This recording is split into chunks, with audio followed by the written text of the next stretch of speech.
Hoje eu queria conversar um pouquinho com a gente sobre alguns aspectos que eu considero muito importantes com relação ao momento que nós estamos passando,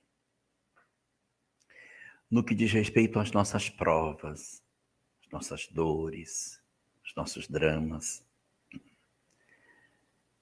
Existem muitas pessoas que estão muito angustiadas porque muitos dos seus sonhos não estão conseguindo se realizar.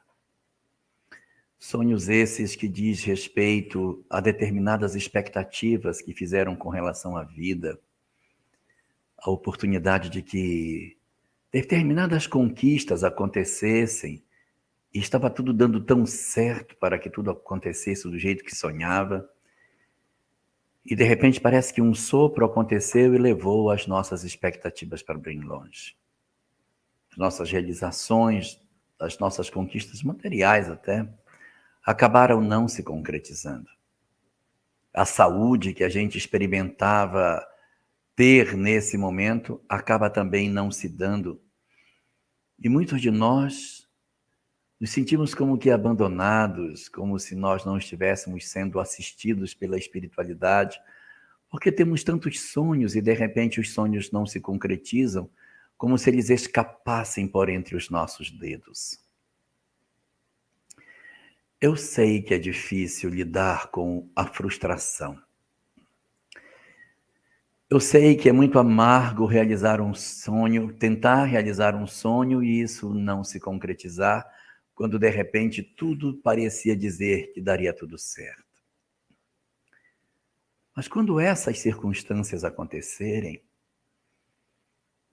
nós não devemos considerar que de repente isso é um sinalizador de que a nossa vida está indo para trás, que nós estamos deixando de realizar aquilo que na Terra deveríamos fazer. Porque às vezes nós transferimos os nossos sucessos unicamente para os aspectos da materialidade.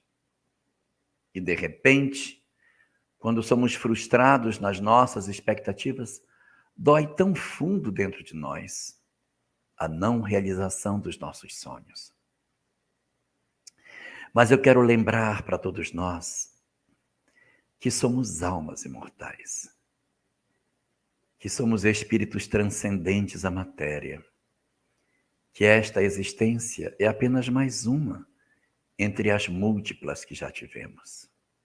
E eu pergunto, o que temos hoje das casas, dos tesouros, dos nossos valores amoedados, das nossas propriedades e do poder que já ostentamos no passado?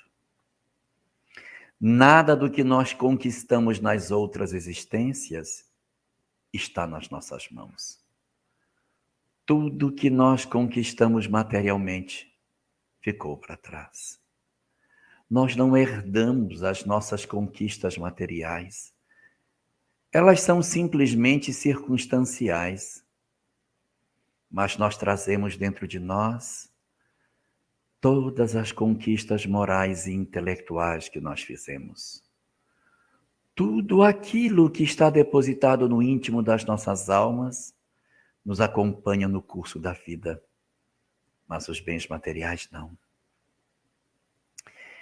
Isso nos significa dizer que nós, ainda que sonhemos com as nossas vitórias do ponto de vista físico, ainda que as nossas almas celebrem com tanta alegria as nossas realizações materiais, não nos frustremos em demasia quando elas não aconteçam, porque, na verdade, não é esse o objetivo maior pelo qual Deus nos convocou para estarmos entre os homens.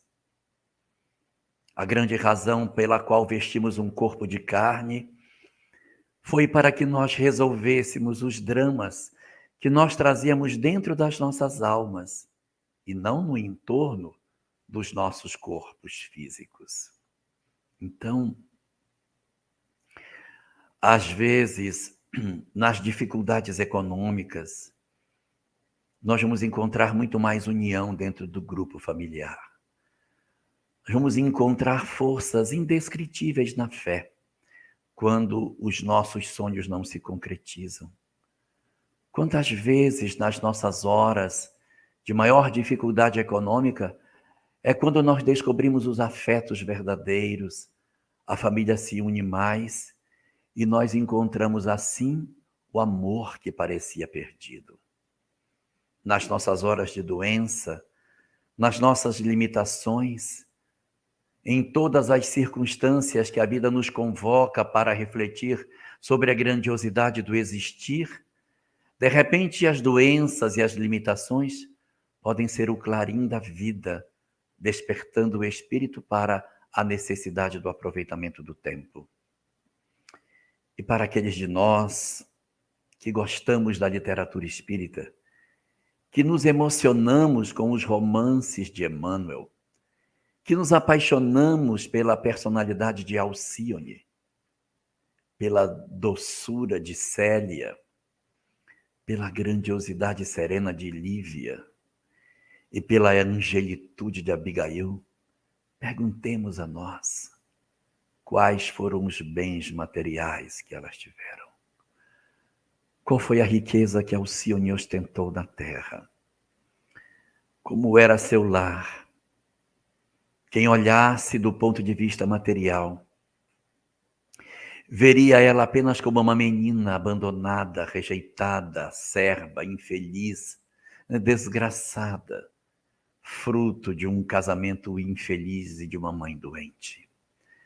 Mas aqueles que debruçassem os seus olhos pela janela da alma, enxergariam um espírito extraordinário, colhendo flores de luz na sua própria amargura, encontrando lenitivo para a sua própria alma diante das consolações que ela via na mensagem do próprio Cristo.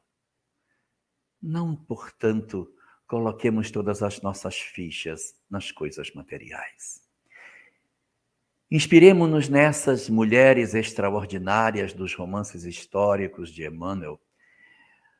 Tracemos nas nossas vidas a grandiosidade daquilo que elas deixaram, na singeleza, na parqueza dos seus bens materiais e na riqueza extraordinária dos seus dons espirituais.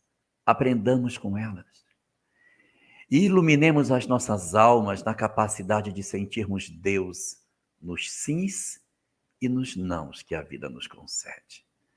Façamos um esforço para não desejarmos apenas as coisas que a matéria pode nos conceder, mas enriqueçamos-nos também dos valores do Espírito, tal como Jesus nos apontava, dizendo: não façais para vós tesouros na terra, mas façais para vós tesouros no céu. Não busquemos tanto a riqueza entre os homens, mas façamos tudo o que pudermos para enriquecermos os nossos corações das virtudes celestiais.